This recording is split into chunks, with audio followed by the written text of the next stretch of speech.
N elaborate network of filamentous proteinaceous structure. तो एक network है फिलामेंट प्रोटीनेशियस स्ट्रक्चर का जो हमारे साइटोप्लाज्म सेल के साइटोप्लाज्म में होता है। ठीक है, हेल्प करता है ये सेल की शेप्स को मेंटेन करने में। उसको क्या कहते हैं ये हमें बताना है। पहला ऑप्शन है थैलाकोइड्स। थैलाकोइड्स जो है वो प्रोटीनेशियस स्ट्रक्चर नहीं है, ये मेम्ब्रेनस स्ट्रक्चर है।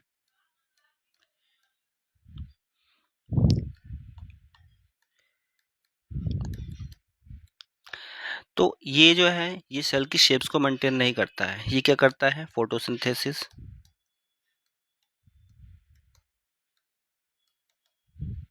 और ये आपका जो है क्लोरोप्लास्ट के अंदर पाया जाता है।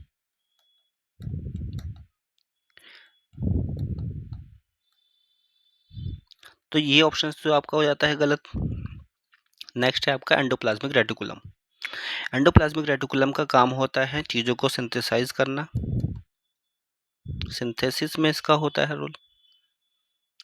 दूसरा ट्रांसपोर्ट भी करवाता है, सिंथेसिस ट्रांसपोर्ट भी करवाता है। और ये फिलामेंटस प्रोटीनेशियस स्ट्रक्चर्स नहीं है। ठीक है, ट्रांसपोर्ट कहाँ पे करवाएगा, विद इन द सेल। और सेल की शेप्स को भी मेंटेन नहीं करता है ये, तो इस वजह से ये भी गलत हो जाता है। नेक्स्ट है आपका प्लाज्मा लेमा। प्लाज्मा लेमा यानी कि आपका सेल मेम्ब्रेन। अब सेल मेम्ब्रेन का आपको फंक्शंस पता ही है, ये कि ट्रांसपोर्ट को मेंटेन करता है अक्रॉस द मेम्ब्रेन। ठीक है, तो विद इन द सेल्स किस चीज़ों को लेके आना है, किन चीज़ों को बाहर निकालना है, तो ये रेगुलेट करता है प्लाज्मा लेमा, या फिर जो इसको हम सेल मेम्ब्रेन कहते हैं, इसका काम ये है। ठीक है, तो एक तरीके से ये बाउंड्री जो है वो प्रोवाइड करता है। बाउंड्रीज होती है, उस बाउंड्रीज को क्रॉस करके कोई भी चीज़ जो है वो बाहर जाती है। जैसे कि ये सेल है, तो ये प्लाज्मा लेमा इधर हो गया, तो कोई भी चीज़ बाहर जानी है इस मेम्ब्रेन की, कोई भी चीज़ अंदर आनी है, तो यही जो है रेगुलेट करता है। तो ये ऑप्शंस भी गलत हो जाता है क्योंकि ये फिलामेंटस प्रोटीनेशियस स्ट्रक्चर नहीं और सेल शेप्स को ये मेंटेन नहीं करता है। नेक्स्ट है आपका साइटोस्केलेटन। तो साइटोस्केलेटन जो है वो किसके बने होते हैं, ये प्रोटीन्स के बने होते हैं, मेड ऑफ प्रोटीन। और प्रोटीन्स जो फिलामेंट फॉर्म में होती है तो उसके बने होते हैं, ये तो प्रोटीन फिलामेंट्स के बने होते हैं। ये प्रोटीन फिलामेंट्स जैसे कि आपका माइक्रोट्यूब्यूल्स हो गया, माइक्रोफिलामेंट हो गया,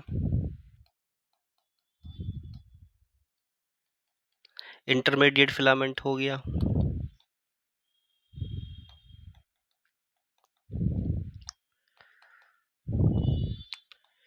ठीक है, तो इन सभी को ही आप साइटोस्केलेटन कहते हो।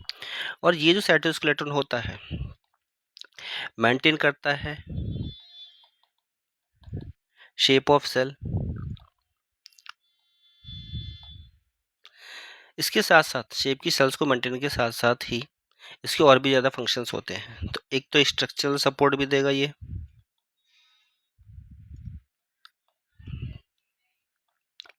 ठीक है, जब सेल डिवीजन होता है तो भी ये सेल डिवीजन करवाने में मदद करता है।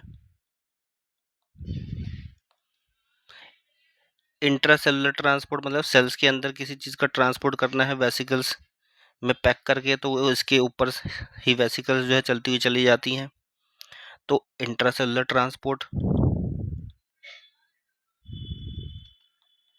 तो इतनी सारी चीज़ें ये करता है। क्वेश्चंस में जो पूछा गया था वो पूछा गया था आपका शेप ऑफ द सेल्स और प्रोटीन फिलामेंट्स होता है ये। ठीक है, तो राइट आंसर आपका हो गया डी।